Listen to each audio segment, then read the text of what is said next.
ইনকিলাব ইনকিলাব মুজিববাদ মুজিববাদ তোমার দেশ আমার দেশ কথায় কথায় বাংলা ছাড় কথায় কথায় বাংলা ছাড় সাব্বাস বেটা।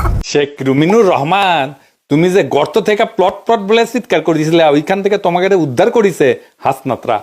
তুমি এমনই রাজনীতিবিদ যে বিএনপির আর এক গ্রুপের ভয়ে ব্রাহ্মণবাড়িয়ায় প্রবেশ করতে পারো না, আর আজ বাকশালীদের সাথে সুর মিলায় হাসনাতের দিকে চোখ রাঙাও।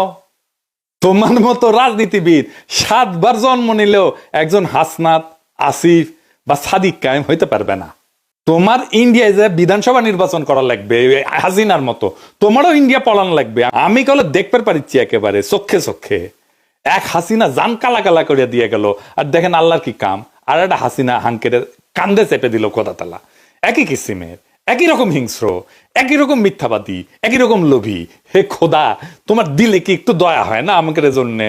জানি না। তারেক জিয়াকে বলি, হাসিনা গেছে যে পথে আপনারাও যাবেন সে পথে। আপনারা কি চান আপনার বরিশালের প্রতিনিধি নির্বাচিত হবে, কিন্তু তিনি থাকবেন লন্ডনে? সূর্য পশ্চিম দিকে উঠতে পারে, আসমান জমিনে নামতে পারে, কিন্তু এই নির্বাচন কমিশন দিয়ে গ্রহণযোগ্য নির্বাচন সম্ভব নয়। তোর সাহস দেখে মাঝে মাঝে আমি অবাক হয়ে যাই। শেখ রুমিনুর রহমান, তুমি যে গর্ত থেকে প্লট প্লট বলে চিৎকার করেছিলে, ওইখান থেকে তোমাকে উদ্ধার করেছে হাসনাতরা। তুমি এমনই রাজনীতিবিদ যে বিএনপির আর এক গ্রুপের ভয়ে ব্রাহ্মণবাড়িয়ায় প্রবেশ করতে পারো না, আর আজ বাকশালীদের সাথে সুর মিলায় হাসনাতের দিকে চোখ রাঙাও। এই দেশের প্রধানমন্ত্রী হইতে যাইতেছে, তাই না? আর এই ফকিন্নির বাচ্চারা, বান্দির বাচ্চারা 5ই আগস্টে কেন যে নাম ছিল, হায় হায়, ওরা যদি চাইবা যাইতো, ওদেরকে তো ভাই টাকা পয়সা, ফ্ল্যাট, বাড়ি, গাড়ি অনেক কিছু দিতে চাইছে, বিদেশে বাড়িও দিতে চাইছে। ওদেরকে যে ধৈর্য নিয়ে গেছে, অনেক রকম ওদেরকে অফারও দিছে, কোনো কিছুতে রাজি হয় নাই। তারপরে মাই শুরু করছে, তারপর একটা টাইমে ওদের মুখ থেকে বাইর করছে যে আমরা আপোষ করতে যাচ্ছি, যেটা এখন ক্যাশ করা হচ্ছে।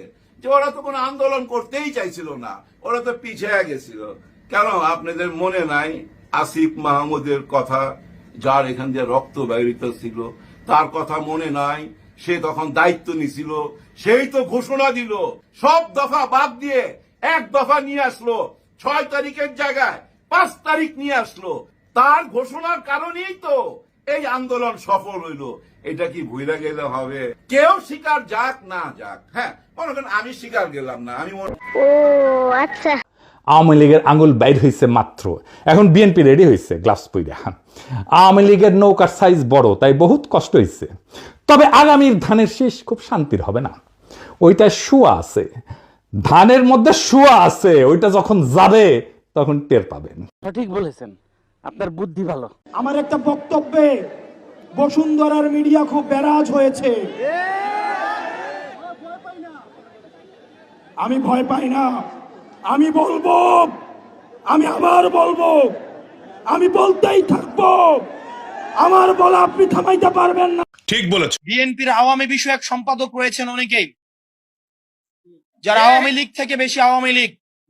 বিএনপির আওয়ামী লীগ বিষয়ক সম্পাদক যারা রয়েছেন, তাদের মধ্যে অন্যতম রুমিন ফারহানা, আওয়ামী লীগের সুবিধাভোগী, আওয়ামী লীগের ফ্ল্যাট ভোগী, এবং যারা গুন্ডা দিয়ে নির্বাচন কমিশনকে ঠান্ডা করে দিতে চায়, যারা একটা প্রেসক্রিপটিভ ইলেকশনের দিকে আবার যেতে চায়।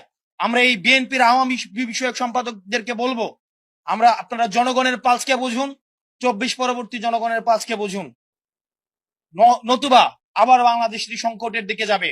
এবং তাদের কারণেই আমরা বিশ্বাস করতে চাই, বিএনপি এখনো পর্যন্ত গুন্ডাতন্ত্র, তারা যেই বিএনপির এই ফজলু সাহেব, উনাকে এখনো পর্যন্ত আমরা সম্বোধন করছি, সম্মান দেখাচ্ছি, কিন্তু উনি যে ধরনের বক্তব্য দিচ্ছেন এবং রুমিন ফারহানা যে ধরনের বক্তব্য দিচ্ছেন, যে ধরনের কার্যক্রম পরিচালনা করছেন, আমরা ধরে নিচ্ছি, আমরা ধরে নিব এগুলো হচ্ছে বিএনপির হাই কমান্ডের ইনস্ট্রাকশন।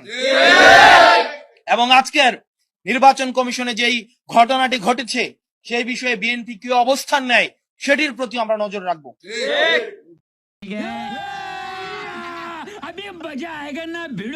দেশের যে আওয়ামী লীগ এখন বিদেশে পালিয়ে আছে, একটা পালানো সরকার, যারা পালিয়ে গিয়েছে তারা বারবার বলে পালানোর পথ পাবে না। তাদের মতো নির্লজ্জ সরকার, নির্লজ্জ লেসপেন্সার, নির্লজ্জ নেতাকর্মী পৃথিবীর ইতিহাসে এরা নাৎসি পার্টি থেকেও খারাপ।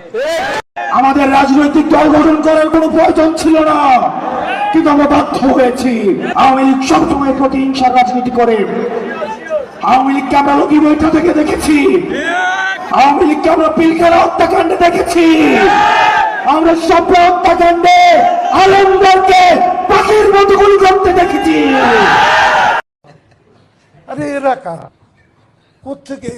হাসিনা বলতো 20টা হুন্ডা 10টা গুন্ডা, নির্বাচন ঠান্ডা। আর আজকে রুমিন ফারহানা, যিনি হাসিনার কাছে ফ্ল্যাটের জন্য আবেদন করেছেন, যিনি হাসিনার পতনে সবচেয়ে বেশি আমার মনে হয় কষ্ট পেয়েছেন, সবচেয়ে বেশি কষ্ট পেয়েছেন, তিনি হচ্ছেন রুমিন ফারহানা। আমরা 15 আগস্টে আওয়ামী লীগ থেকেও বেশি আওয়ামী লীগ পণ্য যাদেরকে মনে হয় তাদের মধ্যে রুমিন ফারহানা অন্যতম। উনি সব সময় বলে থাকেন বিগত 15 বছর নাকি উনি অনেক ভালো ছিলেন। উনি অবশ্যই ভালো থাকবেন, কারণ উনি যত ধরনের আওয়ামী সুবিধা রয়েছে সব ধরনের সুবিধা উনি নিয়েছেন। আজকের নির্বাচন কমিশনের যে ভূমিকা রেখেছেন, আমরা সেই ভূমিকাকে আমরা সবসময় প্রশ্নবিদ্ধ আমরা করে এসেছি। আমরা পুলিশকে দেখেছি এখানে নীরব দর্শকের ভূমিকা পালন করেছে। আমরা দেখলাম পুলিশ আমাদের নেতা কর্মীদেরকে আমাদের কিভাবে নির্বাচন কমিশনে ঢুকতে বাধা দিয়েছে, অন্যদিকে বিএনপির নেতা কর্মীদেরকে কিভাবে ফ্রি এক্সিট দিয়েছে। এবং এই নির্বাচন কমিশন কতিপয় পার্টির এটা পার্টি অফিস হয়ে গিয়েছে। এইটাও সম্ভব? আমাদেরকে পরিকল্পিতভাবে নির্বাচন থেকে আলাদা করা হইতেছে, পরিকল্পিতভাবে ট্যাগ দেওয়া হইতেছে না আমরা নির্বাচন বিরোধী। আমরা কিন্তু নির্বাচন বিরোধী না, আমাদের সবগুলাই লাগবে। কেউ বলতেছে আমার এটা চাই, ওইটা চাই না, ওইটা চাই সেটা চাই না, আমার সবগুলো চাই। আমি সংস্কার চাই, আমি বিচার চাই, আমি জুলাই ঘোষণাপত্র চাই, আমি নির্বাচন চাই। আসসালামু আলাইকুম বরবা। আমার কথায়, আমার অযৌক্তিক কোনো ব্যবহারে, অযৌক্তিক কোনো কথায়, অযৌক্তিক কোনো শব্দ চয়নে যদি কেউ কষ্ট পেয়ে থাকেন, ডেফিনেটলি আমি দুঃখিত। আমাদের রাজনীতিবিদ রুমিন আপাকে সাইবার বুলিং করা হচ্ছে, বিভিন্নভাবে কমেন্টে উনাকে নিয়ে বাজে কমেন্ট করা হচ্ছে। আমি আহ্বান জানাবো এই ধরনের চর্চা থেকে আমাদের সবাইকে বেরিয়ে আসতে হবে। কোনো ব্যক্তিগত রাজনৈতিক মতপার্থক্যের কারণে ব্যক্তিগত আক্রমণ করা, নারীকে নিয়ে কোনো ধরনের বাজে মন্তব্য করা, চরিত্র হনন করা, শুধুমাত্র মতপার্থক্যের কারণে এই সিলেক্টিভ ভাবে কাউকে আক্রমণ করা, এগুলো থেকে আমাদের বেরিয়ে আসতে হবে। আমাদের মধ্যে মত পার্থক্য থাকবে, নিঃসন্দেহে তুই ঠিক কথা বলেছিস।